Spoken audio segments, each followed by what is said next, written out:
عقل بیچنے والے تاجر کا قصہ ہے۔ ایک قدیم شہر میں ایک تاجر رہتا تھا۔ وہ عام تاجروں کی طرح کپڑے یا اناج نہیں بیچتا تھا، بلکہ اپنی دکان پر ایک تختی لگائے بیٹھا تھا، عقل برائے فروخت۔ لوگ پہلے تو ہنستے، کچھ مذاق اڑاتے اور کہتے کہ بھلا کوئی عقل بھی بیچتا ہے، لیکن یہ تاجر نہایت سنجیدگی سے کہتا تھا، ہاں، جو چاہے میں اسے عقل بیچ سکتا ہوں، مگر اس کے بدلے قیمت ادا کرنا ہوگی۔ پہلا خریدار۔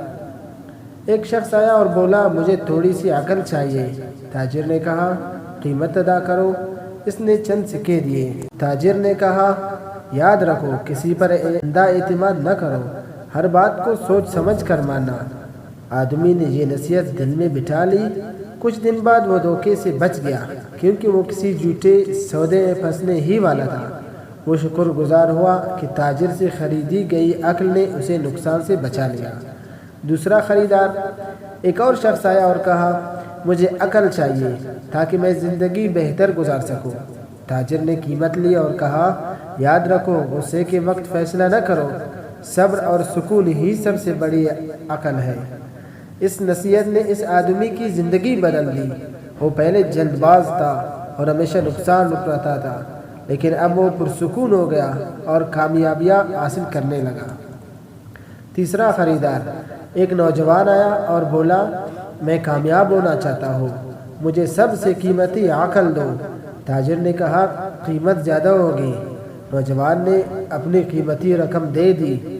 تاجر نے کہا، یاد رکھو، سچائی سب سے بڑی دولت ہے۔ جھوٹ وقتی فائدہ دیتا ہے، لیکن آخرکار نقصان ہی ہوتا ہے۔ یہ بات نوجوان نے پھلے باندھ لی اور ہمیشہ ایمانداری اختیار کی۔ نتیجہ یہ ہوا کہ لوگ اس پر بھروسہ کرنے لگے اور وہ ایک کامیاب تاجر بن گیا۔ لوگ آہستہ آہستہ سمجھ گئے کہ یہ تاجر حقیقت میں عقل بیچتا ہے، مگر سکوں یا اشیاء کے بدلے وہ لوگوں کو نصیحت اور حکمت دیتا تھا۔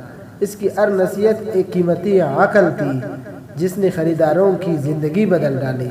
آخرکار پورا شہر ماننے لگا کہ دولت اور چیزوں کی قیمت وقت کے ساتھ ختم ہو جاتی ہے، مگر عقل و دانش وہ دولت ہے جو ہمیشہ انسان کو فائدہ دیتی ہے۔ اصل سرمایہ دولت نہیں، بلکہ عقل اور حکمت ہے۔